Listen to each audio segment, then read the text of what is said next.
Some of the same arguments in the airline case are going to be used in court this week against the city of Philadelphia, which is now the city of brotherly masking. It's the only place in America that COVID still exists, evidently, or that politically it's still popular to have masks. They have reinstated a mask mandate despite CDC recommendations against it.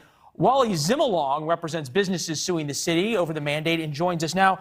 Wally, we always appreciate someone joining us. You were not our first choice, even our 10th choice as a guest, because we asked, among other people to be here, the mayor, the health commissioner, and 9 members of the city council, none of whom will defend this on television, which I'm guessing does not come as a surprise.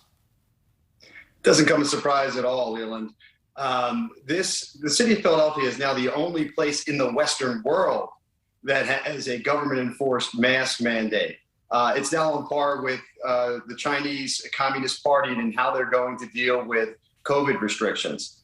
And the scary thing is for Philadelphia residents and Philadelphia businesses is that we are actually days away from having the city of Philadelphia not only have a mask mandate, but according to their unscientific metrics, they are going to have to reimpose the vaccine mandate.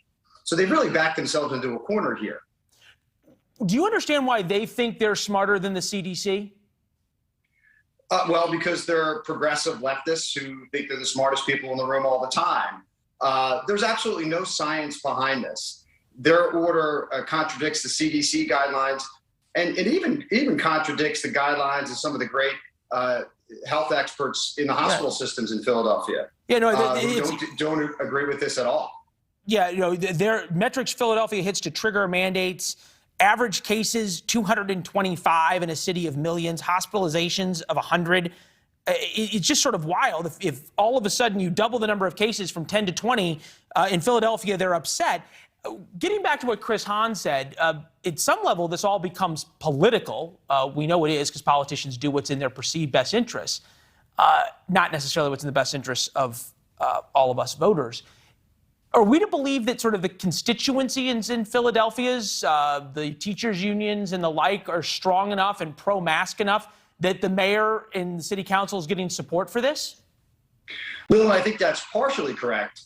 There are some Democrats in city council who do oppose this. But keep in mind, the problem here is this order does not come from anyone that's ever been elected to office. It comes directly from an unelected bureaucrat, the city health commissioner, who's accountable to no one. Okay, so help me. The most powerful. Help me understand this. I only got like 30 seconds. Right now is an unelected bureaucrat. Oh, right. And that may be the scariest thing you've said the whole time, which, by the way, the head of the CDC is an unelected bureaucrat, too. We've had masks on planes for 2 years until a federal judge stepped in. How could courts justify having a mask mandate in Philadelphia businesses when a federal court, which is conceivably more powerful than a state court, says that masks on airplanes is unconstitutional?